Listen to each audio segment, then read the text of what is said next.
अस्सलामुअलैकुम नादरीन, अल्लाह ताला से ये उम्मीद करता हूँ कि अल्लाह ताला ने आपको जहाँ पर भी रखा होगा अपने हिफ्ज़ व अमान में रखा होगा।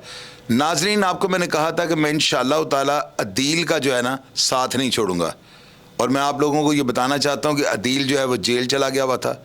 आज अदील के वालिद साहब को मैंने सुबह कॉल की, इसके मामू को कॉल की, इसकी वालदा से रब्ता किया और मैंने इनको कहा कि आप जेल जाकर उसकी मुलाकात करें।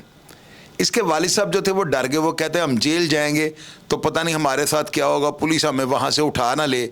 इसके मामू भी डर गए, लेकिन मैंने इनको समझाया कि अल्लाह के हुक्म से आप जेल जाएं, ऐसा कोई काम वहाँ पे नहीं होगा, आप जाकर अपने बेटे को तो मिलें। ये बेचारे डरे हुए थे। अब मेरे कहने के बाद जब ये जेल जाते हैं ना, तो वहाँ पर इनकी मुलाकात कैसे हुई, मैंने कैसे मुलाकात करवाई, इनका वहाँ बेटे के साथ जब रब्ता होता तो क्या क्या बातें हुई, ये सारी बातें इनसे जानते हैं। पाजी अस्सलाम वालेकुम जी। वालेकुम सलाम। पाजी तुसी मैंने सब तो पहले दसो कि तुसी आज मुलाकात ते गए सो ते तानू मुलाकात ते जान लगे टैलीफोन तुसी मैनू कीता कि मैं तानू कीता है, ते अगली सारी कहानी सुनाओ। तुसी कीता सी फोन, सानू भी दिल दी जड़ी है ना मुलाकात करो जाके। ਅਸੀਂ ਆਖਿਆ ਵੀ ਹੁਣ ਸਾਨੂੰ ਉੱਥੇ ਕੀ ਪਤਾ ਲੱਗੇਗਾ ਵੀ ਕਿਵੇਂ ਹੋਏਗੀ ਮੁਲਾਕਾਤ ਜਾਂ ਕਿਵੇਂ ਨਹੀਂ। ਤੁਸੀਂ ਆਖਿਆ ਜੀ ਉੱਥੇ ਗੇਟ ਤੇ ਜਾ ਕੇ ਮੇਰੀ ਜਿਹੜੀ ਹੈ ਨਾ ਗੱਲ ਕਰਾਇਆ ਜੇ। ਅਸੀਂ ਜਾ ਕੇ ਉਹਦੇ ਤੁਹਾਡੀ ਗੱਲ ਕਰਾਈਏ। ਪਹਿਲਾਂ ਤਾਂ 2 ਵਾਰੀ ਉਹਨਾਂ ਬੰਦਿਆਂ ਨੇ ਕਿਹਾ ਜੀ ਅੱਜ ਨਹੀਂ ਮੁਲਾਕਾਤ ਹੋਏਗੀ। ਫਿਰ ਅਸੀਂ ਵਾਪਸ ਬਾਹਰ ਆਏ ਆ, ਤੁਹਾਡੇ ਨਾਲ ਫਿਰ ਗੱਲ ਹੋਈ, ਤੁਸੀਂ ਫੋਨ ਕੀਤਾ, ਫਿਰ ਤੁਸੀਂ ਆਖਿਆ ਵੀ ਜਾਓ ਜਾ ਕੇ ਤੇ ਫਲਾਣੇ ਬੰਦੇ ਨਾਲ ਸਾਡੀ ਗੱਲ ਕਰਾਓ। ਉਹਦੇ ਨਾਲ ਗੱਲ ਕਰਾਈਏ, ਉਹਨੇ ਸਾਡੀ ਮੁਲਾਕਾਤ ਕਰਾਈ ਜਾ ਕੇ। ਫਿਰ ਬੱਚੇ ਨਾਲ ਵੀ ਗੱਲਾਂ ਹੋਈਆਂ ਨੇ। ਉਹਨੇ ਦੱਸਿਆ ਵੀ ਜਿਹੜਾ ਨਾ ਉਹ ਸ਼ਾਹਦ ਭਾਈ ਹਰਾਂ ਦਾ ਸਾਨੂੰ ਨਿਆਈ ਸਾਹਿਬ ਹੋਰਾਂ ਨੇ ਦੱਸਿਆ ਸੀ, ਜਿਸ ਵੇਲੇ ਕਿਤੇ ਤਰੀਕਾਂ ਤਰੂਕਾਂ ਤੇ ਆਉਂਦੇ ਸੀ ਨਾ, ਬਹੁਤ ਡਾਢਾ ਬੰਦਾ ਹੈ। ਮੇਰੇ ਲੋਕ ਕੀ ਕਹਿੰਦਾ ਜੀ ਨਿਆਈ ਸਾਹਿਬ ਉਹਨੂੰ, ਆਪਣੇ ਤੁਹਾਡੇ ਬੇਟੇ ਨੂੰ? ਉਹ ਕਹਿੰਦੇ ਸੀ ਸ਼ਾਹਦ ਭਾਈ ਬਹੁਤ ਡਾਢਾ ਬੰਦਾ ਹੈ। ਅੱਛਾ, ਅਦੀਲ ਨੂੰ ਦੱਸਦਾ ਹੁੰਦਾ ਸੀ ਨਿਆਈ ਸਾਹਿਬ? ਹਾਂਜੀ, ਨਿਆਈ ਸਾਹਿਬ। ਅੱਛਾ, ਵੀ ਉਹ ਬਹੁਤ ਡਾਢਾ ਬੰਦਾ ਹੈ। ਫਿਰ ਉਹਨੇ ਵੀ ਤੁਹਾਨੂੰ ਦੱਸੀ ਇਹ ਗੱਲ ਵੀ ਨਿਆਈ ਸਾਹਿਬ ਮੈਨੂੰ ਦੱਸਦਾ ਹੁੰਦਾ ਸੀ ਵੀ ਸ਼ਾਹਦ ਭਾਈ ਹਰਾਂ ਦੀ ਤਰੀਕ ਤਰੂਕ ਤੇ ਜਿਸ ਵੇਲੇ ਮੈਂ ਜਾਂਦਾ ਸਾਂ ਨਾ, ਹਾਂਜੀ, ਤੇ ਉਹ ਮੈਨੂੰ ਦੱਸਦਾ ਸੀ ਵੀ ਉਹ ਬਹੁਤ ਡਾਢਾ ਬੰਦਾ ਹੈ। ਅੱਛਾ, ਤੇ ਤੁਸੀਂ ਮੈਨੂੰ ਦੱਸੋ, ਤੁਸੀਂ ਆਪਣੇ ਬੇਟੇ ਨੂੰ ਪੁੱਛਿਆ ਕਿ ਵੀ ਤੈਨੂੰ ਪਤਾ ਲੱਗਦਾ ਰਿਹਾ ਤੇਰੇ ਪਿੱਛੋਂ ਅਸੀਂ ਕੀ ਕੀ ਕੋਸ਼ਿਸ਼ਾਂ ਕਰਦੇ ਆਂ, ਸ਼ਾਹਿਦ ਚੌਧਰੀ ਕੀ ਜ਼ੋਰ ਲਾਉਂਦਾ ਰਿਹਾ? ਹਾਂਜੀ। ਕੀ ਦੱਸਿਆ ਉਹਨੇ ਤੁਹਾਨੂੰ? ਉਹਨੇ ਦੱਸਿਆ ਵੀ ਉਹਦਾ ਬੜਾ ਹੱਥ ਹੈ ਸਾਡੇ ਮਗਰ, ਦੁਆਵਾਂ ਨੇ ਜੀ, ਉਹਨੇ ਸਾਡੇ ਮਗਰ ਭਾਈ ਦੌੜ ਬਹੁਤ ਕੀਤੀ ਹੈ। ਤੇ ਉਹਨਾਂ ਪਤਾ ਲੱਗਦਾ ਰਿਹਾ ਸੀ ਰੱਬ ਨਵਾਜ਼ ਸਾਹਿਬ ਨੂੰ ਸਾਰਿਆਂ ਨੂੰ ਬੁਲਾ ਕੇ ਉਹਨਾਂ ਨੂੰ ਅਸੀਂ ਉਹਨਾਂ ਕੋਲੋਂ ਮਾਜ਼ਰਤ ਕੀਤੀ ਹੈ, ਉਹਨਾਂ ਦਾ ਦਿਲ ਠੰਡਾ ਕੀਤਾ ਹੈ, ਉਹਨਾਂ ਦਾ ਦਿਲ ਨਰਮ ਕੀਤਾ ਹੈ। ਹਾਂਜੀ, ਇਹ ਗੱਲ ਤੁਹਾਨੂੰ ਪਤਾ ਲੱਗਦਾ ਰਿਹਾ? ਹਾਂਜੀ ਹਾਂਜੀ। ਹੁਣ ਤੁਸੀਂ ਉਹਦੀ ਮੁਲਾਕਾਤ ਤੇ ਕੱਲ ਜਾਣਾ ਹੈ? ਕੱਲ ਜਾਣਾ ਜੀ। ਫਿਲਹਾਲ ਤੁਹਾਡਾ ਬੇਟਾ 40 ਚੱਕੀ ਕਸੂਰੀ ਬੰਦ ਹੈ? ਬੰਦ ਹੈ। ਉਹ ਹਿਫਾਜ਼ਤੀ ਬੰਦ ਕੀਤਾ ਹੁੰਦਾ ਨਾ, ਕੋਈ ਤਾਂ ਹਮਲਾ ਨਾ ਹੋ ਜਾਵੇ। ਸਹੀ ਹੋ ਸਕਦਾ ਹੈ ਜੀ। ਇਨਸ਼ਾਅੱਲਾ ਤਾਲਾ ਉਹਨੂੰ ਕਿਤੇ ਬੈਰਕ ਦੇ ਵਿੱਚੋਂ ਦੀ ਗਿਣਤੀ ਪਈ ਹੈਗੀ। ਤੁਸੀਂ ਰੋਜ਼ ਉਹਦੀ ਬੇਸ਼ੱਕ ਮੁਲਾਕਾਤ ਤੇ ਜਾਓ, ਅੱਲਾਹ ਦੇ ਹੁਕਮ ਨਾਲ ਕੋਈ ਐਸੀ ਗੱਲ ਨਹੀਂ, ਰੋਜ਼ਾਨਾ ਤੁਹਾਡੀ ਮੁਲਾਕਾਤ ਹੋਈ ਹੈਗੀ। ਔਰ ਦੂਸਰੀ ਗੱਲ, ਉਹਦਾ ਜਿਹੜਾ ਸਮਾਨ ਹੋਏਗਾ ਨਾ, ਉਹ ਤੁਸੀਂ ਜਿਹੜਾ ਵੀ ਨਾਲ ਲੈ ਜਾਣਾ ਮੈਨੂੰ ਫੋਨ ਤੇ ਪੁੱਛ ਲੈਣਾ, ਔਰ ਇਨਸ਼ਾਅੱਲਾ ਤਾਲਾ ਮੈਂ ਜਿੰਨੇ ਜੋਗਾ ਹੋਇਆ ਕਰਾਂਗਾ ਅੱਲਾਹ ਦੇ ਹੁਕਮ ਨਾਲ, ਮੈਂ ਆਪਣੇ ਖੁਦਾ ਨੂੰ ਰਾਜ਼ੀ ਕਰਨ ਲਈ ਮੈਂ ਇਹ ਕੰਮ ਤੁਹਾਡੇ ਲਈ ਕਰਾਂਗਾ। ਤੁਸੀਂ ਬੇਫਿਕਰ ਹੋ ਜਾਓ, ਮੈਂ ਇਨਸ਼ਾਅੱਲਾ ਤਾਲਾ ਮਰਦੇ ਦਮ ਤੱਕ ਇਸ ਬੱਚੇ ਦਾ ਸਾਥ ਨਹੀਂ ਛੱਡਾਂਗਾ। ਔਰ ਮੈਨੂੰ ਅੱਲਾਹ ਦੇ ਘਰ ਬੜੀ ਉਮੀਦ ਹੈ, ਬੜੀ ਉਮੀਦ ਹੈ ਮੈਨੂੰ ਅੱਲਾਹ ਤਾਲਾ ਦੇ ਘਰ ਕਿ ਉਹ ਮੁਦਈ ਜਿਹੜੇ ਨਾ ਇਹਦੇ ਨਾਲ ਕਦੀ ਇਹੋ ਜਿਹਾ ਕੰਮ ਨਹੀਂ ਕਰਨਗੇ, ਉਹਨੂੰ ਮਾफ़ ਕਰ ਦੇਣਗੇ। ਤੁਹਾਡਾ ਕੀ ਜ਼ੇਨ ਕਹਿੰਦਾ, ਮਾफ़ ਕਰ ਦੇਣਗੇ ਕਿ ਨਹੀਂ? ਕਰ ਦੇਣ ਜੀ, ਸਾਡੀ ਤੇ ਅਰਜ਼ ਹੈ ਵੀ ਉਹ ਸਾਨੂੰ ਮੁੰਡੇ ਨੂੰ ਮਾਫੀ ਦੇ ਦੇਣ।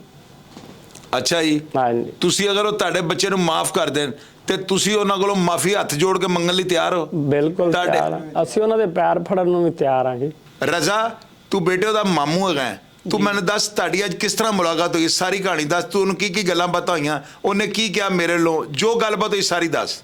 ਸ਼ਾਹਦ ਭਾਈ, ਪਹਿਲੇ ਨੰਬਰ ਤੇ ਮੈਂ ਸੁੱਤਾ ਸਾਂ, ਜਦੋਂ ਤੁਹਾਡੀ ਕਾਲ ਆਈ ਹੈ ਮੈਂ ਉੱਠਿਆ ਵਾਂ, ਤੁਹਾਡਾ ਫੋਨ ਅਟੈਂਡ ਕੀਤਾ, ਤੁਸੀਂ ਕਿਹਾ ਤੁਹਾਡੀ ਮੁਲਾਕਾਤ ਹੋਈ ਦਿਲ ਨਾਲ, ਅਸੀਂ ਕਿਹਾ ਨਹੀਂ। ਤੁਸੀਂ ਫਿਰ ਇਹ ਪੁੱਛਿਆ ਵੇ ਜੀ ਕਿਹੜੀ ਜੇਲ੍ਹ ਗਿਆ, ਮੈਂ ਕਿਹਾ ਸਾਨੂੰ ਨਹੀਂ ਪਤਾ ਹੈਗਾ। ਫਿਰ ਤੁਸੀਂ ਕਿਹਾ ਸਿਰਫ 5 ਮਿੰਟ ਸਾਨੂੰ ਦਿਓ, ਮੈਂ ਕਾਲ ਕਰਕੇ ਪੁੱਛ ਕੇ ਦੱਸਣਾ। ਫਿਰ ਤੁਸੀਂ ਸਾਨੂੰ ਕਾਲ ਕੀਤੀ ਹੈ ਫਲਾਣੀ ਜੇਲ੍ਹ ਚਲੇ ਜਾਓ, ਉੱਥੇ ਤੁਹਾਡੀ ਮੁਲਾਕਾਤ ਹੋਏਗੀ। ਫਿਰ ਅਸੀਂ ਉੱਥੇ ਜਾ ਕੇ ਤੇ ਕਾਲ ਕੀਤੀ ਹੈ, ਤੁਹਾਡੀ ਗੱਲ ਕਰਵਾਈ ਹੈ, ਤੇ ਉਹਨਾਂ ਨੇ ਅੰਦਰ ਭੇਜ ਦਿੱਤਾ ਵੇ। ਫਿਰ ਜਿਹੜਾ ਹੈ ਨਾ ਉਹਨਾਂ ਨੇ ਸਾਨੂੰ ਬਾਹਰ ਕਰ ਦਿੱਤਾ, ਮੁਲਾਕਾਤ ਨਹੀਂ ਹੋਈ। ਉਹਨਾਂ ਨੇ ਕਹਿੰਦੇ ਉਹ 40 ਚੱਕੀ ਬੰਦ ਹੈਗੇ ਨੇ। 40 ਚੱਕੀ ਤੋਂ ਫਿਰ ਅਸੀਂ ਬਾਹਰ ਆ ਗਏ। ਫਿਰ ਤੁਸੀਂ ਫਿਰ ਕਾਲ ਕੀਤੀ ਹੈ, ਫਿਰ ਤੁਸੀਂ ਫਿਰ ਫੋਨ ਕਰਕੇ ਤੇ ਫਿਰ ਗੱਲ ਕੀਤੀ। ਫਿਰ ਸੁਪਰੀਡੈਂਟ ਸਾਹਿਬ ਨੂੰ ਤਾਂ ਤੁਸੀਂ ਰਾਬਤਾ ਕੀਤਾ, ਫਿਰ ਉਹਨਾਂ ਦੇ ਥਰੂ ਜਾ ਕੇ ਸਾਡੀ ਮੁਲਾਕਾਤ ਹੋਈ ਹੈ। ਅਸੀਂ ਗੱਲਬਾਤ ਕੀਤੀ ਹੈ, ਦਿਲ ਦਾ ਹਾਲ ਚਾਲ ਪੁੱਛਿਆ ਵੇ। ਹੈਂ, ਦਿਲ ਭਾਈ ਨੇ ਤੁਹਾਡਾ ਸ਼ੁਕਰੀਆ ਅਦਾ ਕੀਤਾ ਵੇ ਜੀ। ਕਹਿ ਰਹੇ ਨਿਆਜ਼ੀ ਸਾਹਿਬ ਦੱਸਦੇ ਹੁੰਦੇ ਸੀ ਸ਼ਾਹਦ ਭਾਈ ਜਿਹੜੇ ਨੇ ਡਾਡੇ ਨੇ। ਅੱਛਾ, ਔਰ ਤੁਹਾਨੂੰ ਉਹਨੇ ਮੁਲਾਕਾਤ ਤੇ ਆਣ ਲੱਗਾ ਉਹਨੇ ਕਿਹੜੀ ਚੀਜ਼ ਕਿਆ ਲੈ ਕੇ ਆਣੀ ਜੇ ਜੀ ਤੁਹਾਨੂੰ ਮੁਲਾਕਾਤ ਤੇ ਕੱਪੜੇ ਉਹਨੇ ਕਹੇ ਨੇ ਟੂਬੁਰਸ਼ ਕਿਹਾ ਹੋਵੇ, ਬਾਕੀ ਚੀਜ਼ਾਂ ਤੁਹਾਨੂੰ ਮੈਂ ਲਿਖ ਦਿੱਤੀਆਂ ਬਾਕੀ ਤੁਸੀਂ ਸਾਰੀਆਂ, ਲਿਖ ਦਿੱਤੀਆਂ ਨੇ। ਤੁਸੀਂ ਉਹਨੂੰ ਇਨਸ਼ਾਅੱਲਾ ਤਾਲਾ ਕੱਲ ਜਾਣਾ, ਕਿਉਂਕਿ ਜਿਹੜੀ 40 ਚ ਕੀ ਹੈ ਨਾ ਇੱਥੇ ਹਿਫਾਜ਼ਤੀ ਬੰਦ ਕੀਤਾ ਉਹਨੂੰ ਕਿ ਉਹਦੇ ਤੋਂ ਘੁੰਮਲਾ ਨਾ ਕਰਦੇ ਹੋਗਾ, ਐਸੀ ਗੱਲ ਨਾ ਹੋ ਜਾਵੇ। ਇਨਸ਼ਾਅੱਲਾ ਤਾਲਾ ਉਹਨੂੰ ਅਨਕਰੀਬ ਸੁਪਰੀਡੈਂਟ ਸਾਹਿਬ ਜਿਹੜੇ ਬੈਰਕਾਂ 'ਚ ਪਾ ਦੇਣਗੇ ਉਹਦੀ ਗਿਣਤੀ, ਕੱਲ ਪੈ ਜਾਏ ਪਰਸੋਂ ਪੈ ਜਾਏ, ਮੁਲਾਕਾਤ ਤੁਹਾਡੀ ਕੱਲ ਹੋਏਗੀ। ਜਿਹੜਾ ਸਮਾਨ ਤੁਹਾਨੂੰ ਦੱਸਿਆ ਤੁਸੀਂ ਲੈ ਜਾਣਾ, ਪਰਸੋਂ ਤੋਂ ਬਾਅਦ ਇਨਸ਼ਾਅੱਲਾ ਤਾਲਾ ਮੇਰੀ ਜ਼ਿੰਮੇਦਾਰੀ ਹੈ। ਔਰ ਹਮੇਸ਼ਾ ਤੁਹਾਨੂੰ ਮੁਲਾਕਾਤ ਵਾਸਤੇ ਮੈਨੂੰ ਫੋਨ ਨਹੀਂ ਕਰਨਾ ਪਏਗਾ, ਮੈਂ ਸਾਰੀ ਦੁਨੀਆ ਸਾਹਮਣੇ ਵਾਅਦਾ ਕਰ ਰਿਹਾ ਹਾਂ, ਤੁਸੀਂ ਘਬਰਾਣਾ ਨਹੀਂ, ਤੁਸੀਂ ਦੁਆ ਕਰੋ। ਤੁਹਾਨੂੰ ਲੱਗਦਾ ਹੈ, ਤੁਹਾਨੂੰ ਨੇ ਕਿਹਾ ਅਦੀਲ ਨੇ ਕਿ ਸ਼ਾਇਦ ਭਾਈ ਮੇਰੇ ਲਈ ਕੋਸ਼ਿਸ਼ ਕਰ ਰਹੇ ਨਿਆਜ਼ੀਆਂ ਨੂੰ ਮਾਫੀ ਲੈ ਦੇਣਗੇ ਮੈਨੂੰ? ਹਾਂਜੀ ਉਹਨੇ ਕਿਹਾ ਹੈ ਜੀ। ਬਾਕੀ ਅਸੀਂ ਮਜ਼ੀਦ ਹੱਥ ਜੋੜ ਕੇ ਵੀ ਮਾਫੀ ਮੰਗਨੇ ਆ ਇਹਨਾਂ ਭਰਾਵਾਂ ਕੋਲੋਂ ਵੀ, ਭੈਣਾਂ ਕੋਲੋਂ ਵੀ, ਠੀਕ, ਇਹਨਾਂ ਦੇ ਪੈਰੀ ਪੈਣ ਤੱਕ ਅਸੀਂ ਜਾਵਾਂਗੇ, ਸਾਡੇ ਬੱਚੇ ਨੂੰ ਮਾफ़ ਕਰ ਦੇਣ, माफ़ी दे दें। ले नाज़रीन, ये इसके मामू थे और वो उनके वालिद साहब थे। आप इन दोनों की जो है ना इनकी माफ़ी की अपील आप देख लें किस तरह ये हाथ जोड़कर कह रहे हैं। और नाज़रीन मुझे आप ज़रूर कमेंट बॉक्स में बताइएगा कि नियाज़ी जो मियाँ वाली के माशाल्लाह इतना बड़ा नाम, इतने बड़े इनके ओहदे, इतने ये साहिब हैसियत लोग, क्या इनको अदील के केस की पैरवी करनी चाहिए? अभी तो सारी बात खुल गई है, अभी तो पता लग गया कि अदील के पीछे कोई भी नहीं था। अदील ने याज खुद अपनी ज़ाती रंजिश की बिना पर उसको कत्ल किया है, जो गालियाँ उसको पड़ती थी या जो भी इसके साथ होता था। तो नाज़रीन आप लोग कमेंट बॉक्स में लाजमी लिखिएगा कि नियाज़ी साहब को जो है माफ़ कर देना चाहिए, बाबर को ये कत्ल अपने वालिद साहब की जो है मग़फ़िरत के लिए, उनके दर्जात को बुलंद करने के लिए माफ़ करना चाहिए कि नहीं करना चाहिए। और तीसरी बात मैं आपको बतानी चाहता हूँ कि नाज़रीन ज़रूर मेरी सिर्फ हौसला अफजाई कीजिएगा कि मैंने जो वादा किया अल्लाह ताला मुझे साबित कदम रखे और मैं इसकी रिहाई तक जो है इस ख़ानदान का साथ दूँ। अल्लाह ताला आप सबको अपने हिफ्ज़-ओ-अमान में रखे। पाकिस्तान जिंदाबाद।